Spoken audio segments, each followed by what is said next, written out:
Covid से मचे कोहराम के बाद ताजा कलेवर के साथ शुरू हुआ 2023 भी बीत गया।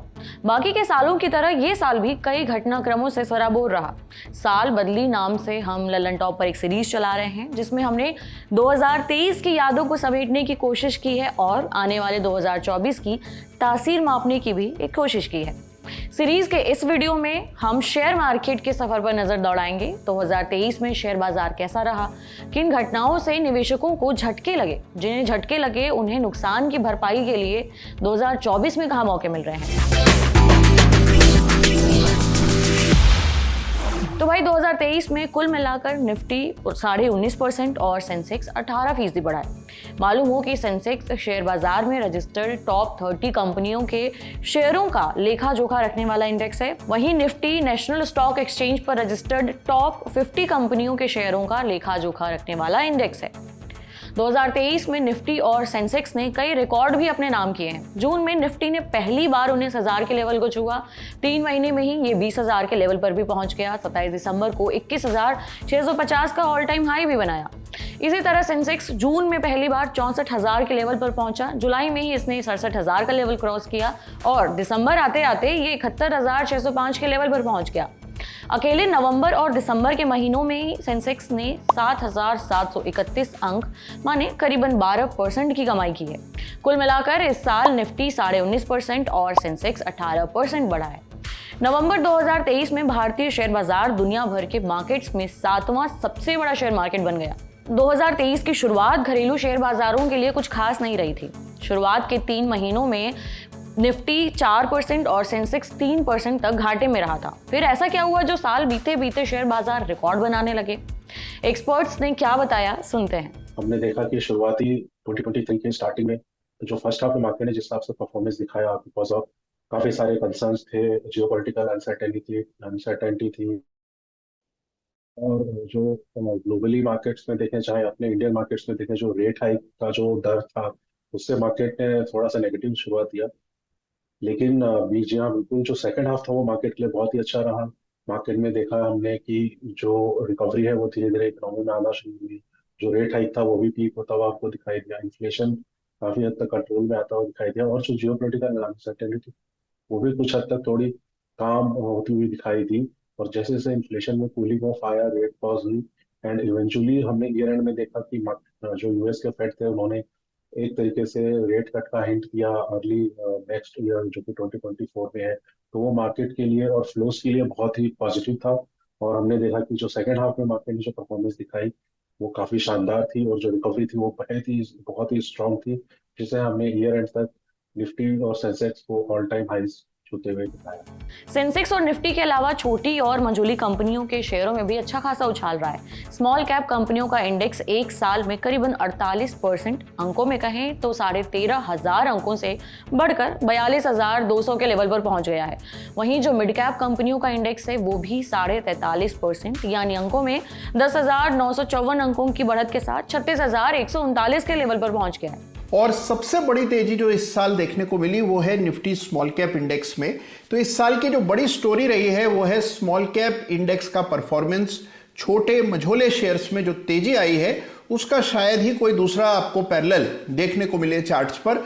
तो एक जबरदस्त momentum small cap mid cap shares में हुआ है और इसका सबसे बड़ा फायदा छोटे मझोले निवेशकों को हुआ है। ये तो हो गई बात सेंसेक्स और निफ्टी की। अब जरा ये भी देख लेते हैं कि सेक्टर्स के लिहाज से कौन सी इंडस्ट्री सबसे ज्यादा फायदे में रही है। इस साल ऑटो सेक्टर्स की परफॉर्मेंस काफी दमदार रही है। निफ्टी का ऑटो इंडेक्स 44.5% बढ़ा है। आर्थिक गतिविधियों में मजबूती, सेमीकंडक्टर की किल्लत में सुधार के अलावा लोगों की कमाई इनकम बढ़ी है, जिससे ऑटो कंपनियों के पास प्रीमियम कारों की डिमांड बढ़ी। एसयूवी काफी पॉपुलर रही। ऑटो सेक्टर में पॉजिटिव ग्रोथ के पीछे एक्सपर्ट्स ने क्या वजह बताई है, आइए सुनते हैं। देखिए, ऑटो की अगर हम बात करें ना तो ऑटो जो सेक्टर है वो एक बहुत साफ तरीके से ये दर्शाता है कि अगर आपकी कंपनी पैसा बना रही है, आपकी कंपनी जो है वो शेयरधारकों के लिए पैसा बना के दे रही है, प्रॉफिट्स बना रही है, तो लोगों का जो विश्वास है वो आप पे बनता है। देखिए, सेमीकंडक्टर्स की कमी की वजह से डिमांड सप्लाई का जो गैप है वो बना हुआ रहा पूरे साल। कुछ केसेस हमने एक ऐसे भी देखे जहां पे 160 to 180 डेज की वेटिंग थी।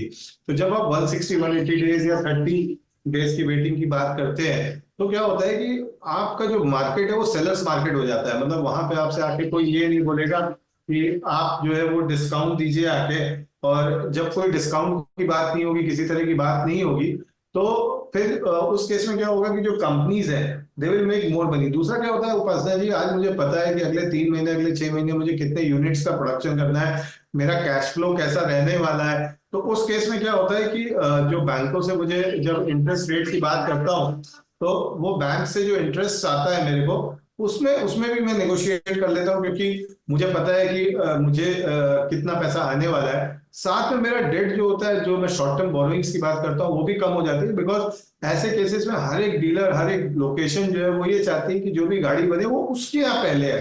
तो ऐसे केसेस में क्या होता है कि जो एडवांस होता है डीलरशिप का, वो डीलरशिप का एडवांस भी जो है वो कंपनीज को मिलता है। जो कैश फ्लो का कंपोनेंट है, वो कैश फ्लो कंपोनेंट बहुत स्ट्रांग हो जाता है। और यही एक कारण है कि हमने देखा कि ऑटो सेक्टर के अंदर एक बहुत अच्छी तेजी की बात रही। सेक्टर के अंदर टाटा मोटर्स ने इस साल 90% का रिटर्न दिया है। बीते 20 सालों में ये कंपनी का तीसरा सबसे बेस्ट परफॉर्मिंग ईयर रहा है।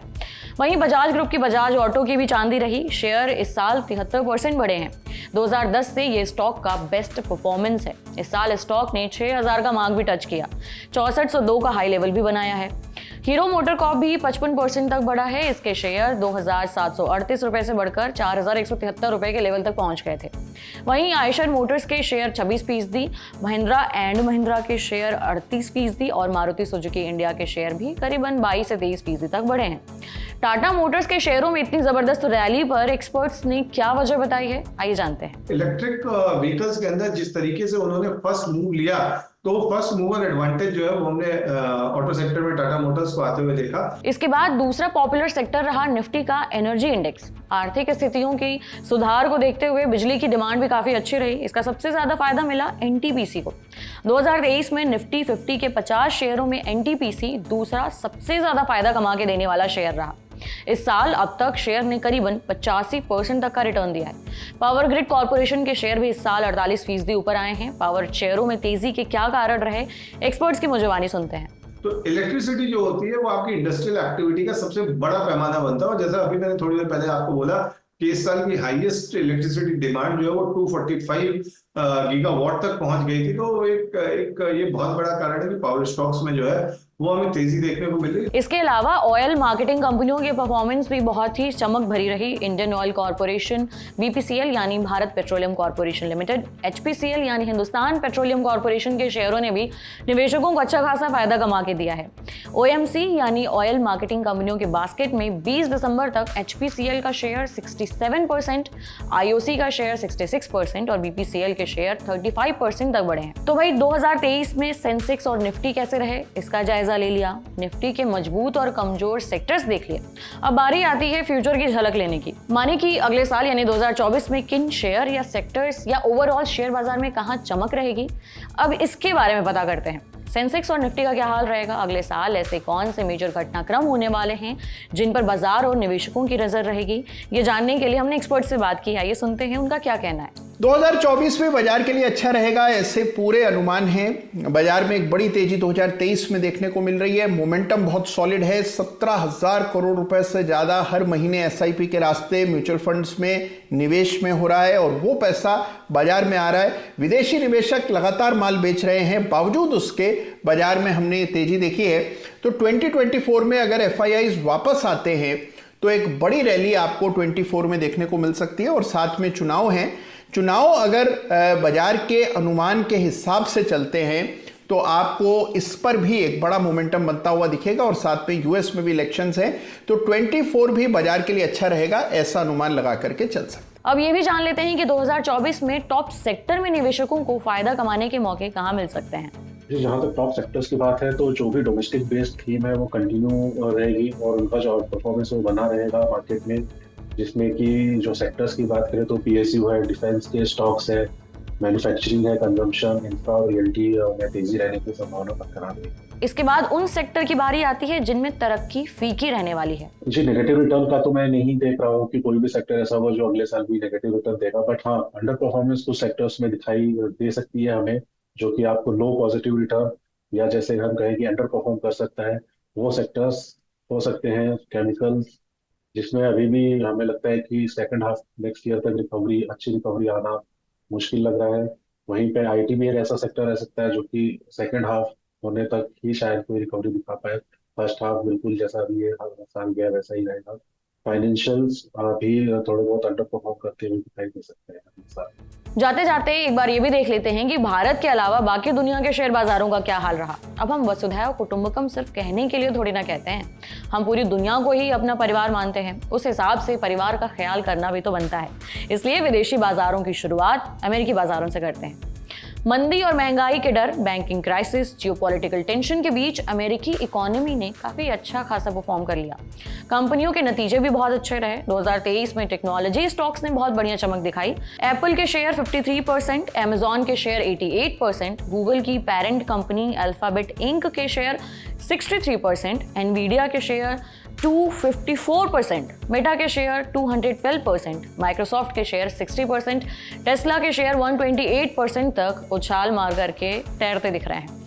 अमेरिकी बाजारों को इन्हीं 7 टेक्नोलॉजी शेयरों ने सबसे ज्यादा फायदा दिया है। ये तो हो गई अमेरिकी शेयर बाजार का हाल। बाकी के ग्लोबल शेयर बाजारों का क्या हाल रहा, एक्सपर्ट से ही जानते हैं। वहीं जो दूसरा ग्लोबली अगर एक इवेंट है वो है यूएस फेड का जो पहला रेट कट कब आता है, जो कि हमें फर्स्ट हाफ को देखने को मिल सकता है। लेकिन उसमें क्या उसका टेनर रहेगा और क्या उसके जो कमेंट्स रहेंगे वो भी बहुत ही देखने वाली बात है। तो ये भी बहुत बड़ा एक इवेंट हो सकता है नेक्स्ट ईयर शुरुआत के दिनों में। जी, जहाँ तक ग्लोबल मार्केट्स का सवाल है तो ग्लोबल इंडिसेस जितने भी रहे उन्होंने बहुत ही अच्छा परफॉर्मेंस दिखाया है इस साल। जैसे कि नेस्डैक है वो अपना टॉप गेनर रहा है इस साल।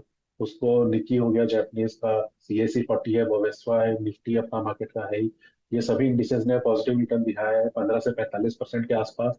अगर हम चाइनीज मार्केट को छोड़ दें तो बाकी जितने भी जो बड़े मेजर मार्केट्स हैं डेवलपिंग और डेवलप्ड इकोनॉमीज के, वो वाईटीडी पे सभी पॉजिटिव रहे हैं। और अगर आप टॉप 5 की बात करें तो नेस्डैक ने टॉप किया है चार्ट में in terms of return, followed by Japan Nikkei, S and P 500 and Bovespa. तो ये था 2023 में शेयर बाजारों का फ्लैशबैक और 2024 की हल्की सी झलक। बाकी पैसे कहीं भी लगाएं, सोचकर समझकर रिसर्च करने के बाद ही इन्वेस्ट करें। सोशल मीडिया पर मिल रहे टिप्स की बात मानकर पैसे गंवाने से बेहतर है किसी फाइनेंशियल एडवाइजर से सलाह मशवरा करके इन्वेस्टमेंट करें। 2023 से जुड़े खास पल, खास संसद की स्पीच के लिए देखें हमारी खास सीरीज साल बदली। मेरा नाम है उपासना और आप देखते रहिए द ललन टॉप। शुक्रिया।